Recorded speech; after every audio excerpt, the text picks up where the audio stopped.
Hello boys, welcome to biology class 11th, chapter 1 and video tutorial 2.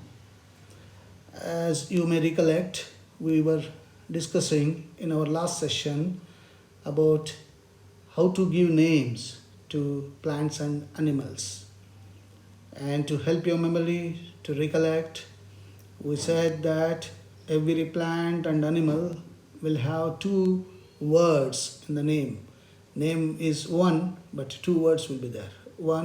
First one is generic name or genus name, and the second one is specific name or species name. Like I said, human beings, Homo sapiens. Homo is the genus, sapiens is the species. So, this method of giving two words in a single name is called binomial nomenclature.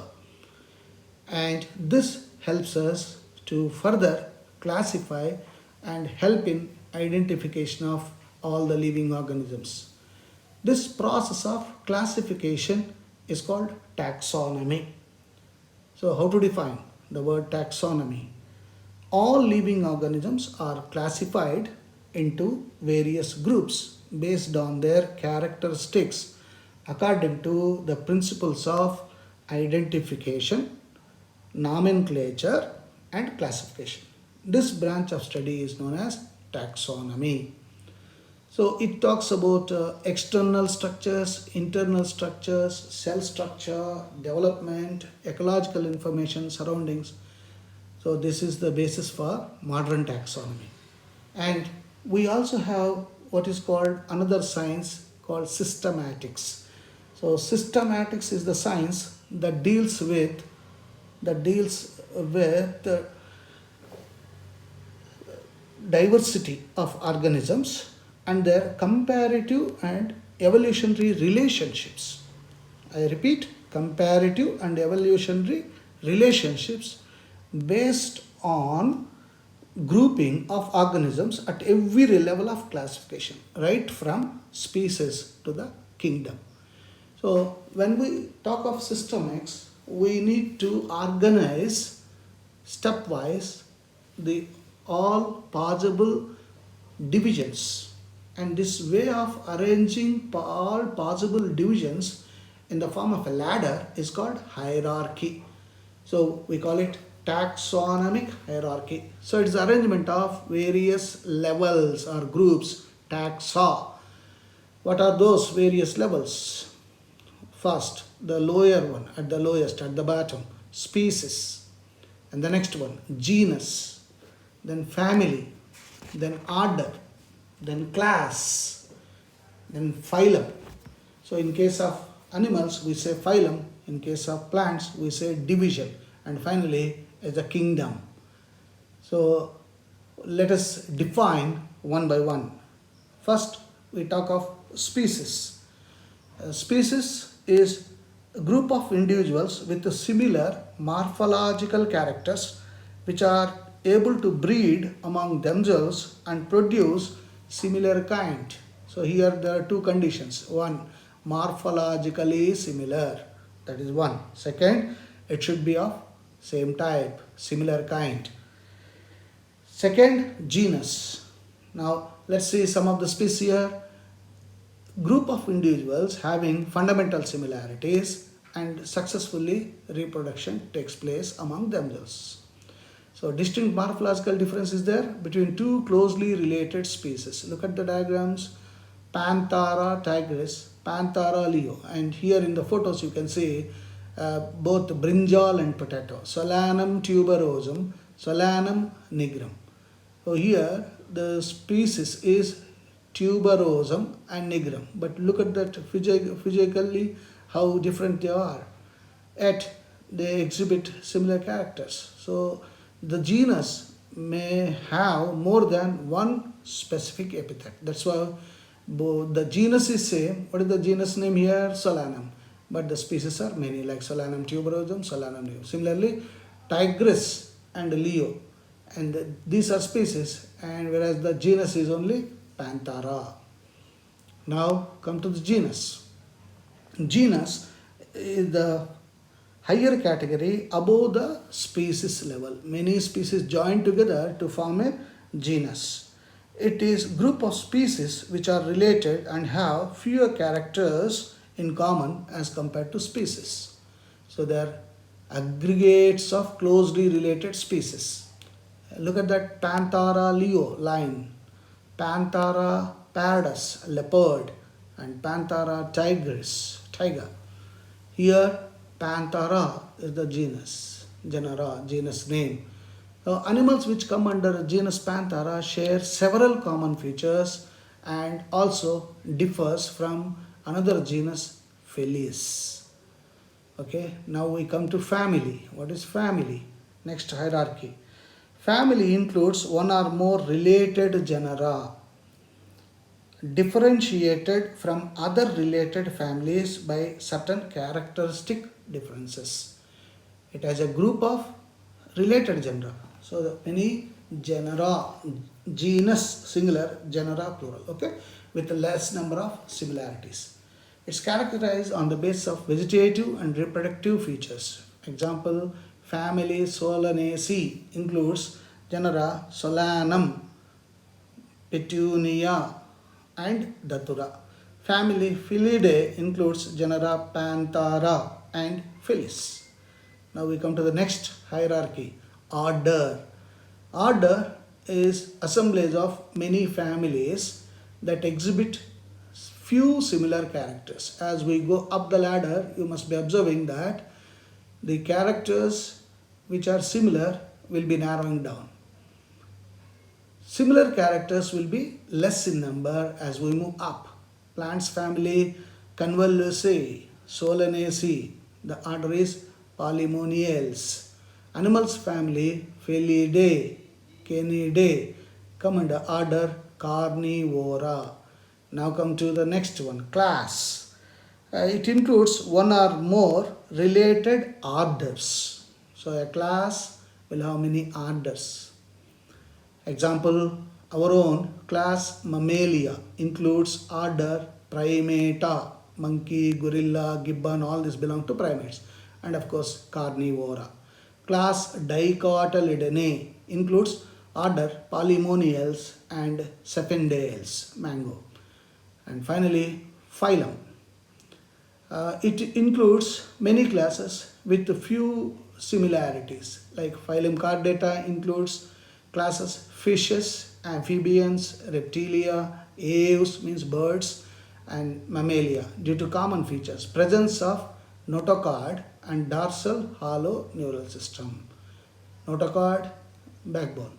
Division Angiospermae includes class Dicotyledonnae and Monocotyledonnae. Dicotyledonnae.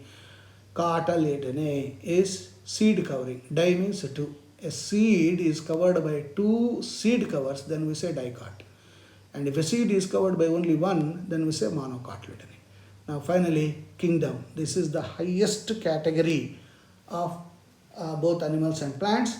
And animals, all animals in this world, in this universe come under kingdom Animalia, whereas all the plants come under plant kingdom.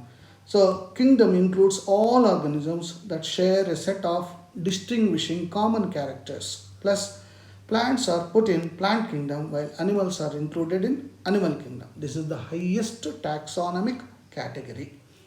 And now we move on to the another interesting topic called taxonomic aids. What are these? These are the techniques, procedures, and stored information that are useful in identification and classification of organisms. So anything that helps us to identify and to classify organisms, we say taxonomical aids. So here there are four taxonomical aids. One is herbarium, second one is botanical garden, third one is museum, fourth one is zoological park. Herbarium, of course, all of you will be doing in our biology lab. What you have to do is you have to collect varieties of leaves, varieties of flowers, varieties of petals, and paste them in between two thick sheets and dry them up. So then we say it's herbarium. Then we start giving name, then classifying them, all that. So it's a herbarium is basically collection of plants that usually have been dried, pressed and preserved. So three: drying, pressing and preserving. On the sheets, normally the standard size is 41 centimeters into 29 centimeters. There's a largest herbarium, like all of you know, in the world is new, that is KEWQ. Okay, and then botanical gardens. In botanical gardens, it's a collection of living plants maintained for reference. Largest botanical garden, of course, is in Moscow. Most famous botanical garden is the Royal Botanical Garden, Kew. And in our own country, we have got so many botanical gardens. Like one we have got in Bangalore, Mysore, okay, Calcutta. So here we see the live species, live plants. And next, museums. Museums have a collection of preserved plants and animal species. This is for study and reference. It is also set up in many of the educational institutions, like you must have seen in our own biology lab. Many species are preserved in jars, containers, using some chemicals as preservatives. So you have seen all stuffed animals, stuffed birds in our biology lab. You have seen the skeleton, all that. Next, we come to zoological park. I am sure during your educational tours, you have gone to many zoos, like Mysore Zoo. So zoological parks are the places where wild animals are kept in protected under human care. They learn food habits and we observe their behavior. The conditions are provided as animals' natural habitat. Now we come to the another interesting one called key. What is key? Key is given by, the very word is given by a scientist called John Ray. This scheme is for identification of plants and animals based on similarities and dissimilarities. I repeat, similarities and dissimilarities. It is dichotomic table of alternative characters known as couplet. So there is something called couplet. It is based on contrasting character. What is contrasting character? Like somebody wearing a white shirt and a black pant, contrasting colors. Like that, you got one similarity, one dissimilarity. Then we say it is a couplet. It represents choice between two opposite options, accepting one and rejecting another. And each statement is called a lead. So the statement that we make describing an organism is a lead. Separate taxonomic keys will be employed, each taxonomic category like family, genus, species for identification purpose. This is basically analytical in nature. Now let's see one example, taxonomic key. A taxonomic key is a device that biologists use to figure out what unknown organisms actually are. The key is made up in such a way that you answer a series of questions about the characteristics and an answer is narrowed down. Look at that first character, dry skin. If it is no, yes, salamander. If it is yes, that means it is skin is moisturous. So it has got hair. If the moisturous skin has got hair, then we say lizard. Whether it has got hair, no is a lizard and yes. And if having moisturous skin with hair and having opposite terms, and then if it is no, it is a tiger. If it is yes, then we move on to the next hierarchy, and whether the organism moves with 2 legs or 4 legs. If it moves with 2, we say bipedal. If it is more than 2, we say tetrapedal, like that. So bipedal, no, it is gorilla. Yes, we human beings. This is how we keep on narrow down, and finally we come to the identification of the organism. So we make monographs, information of any one taxon, manuals, information for identification species in an area, flora, account of habitat and distribution of plants given area, and catalog are some of the taxonomical aids. So I hope it's clear how the taxonomical aids help us in identification and classification of organisms.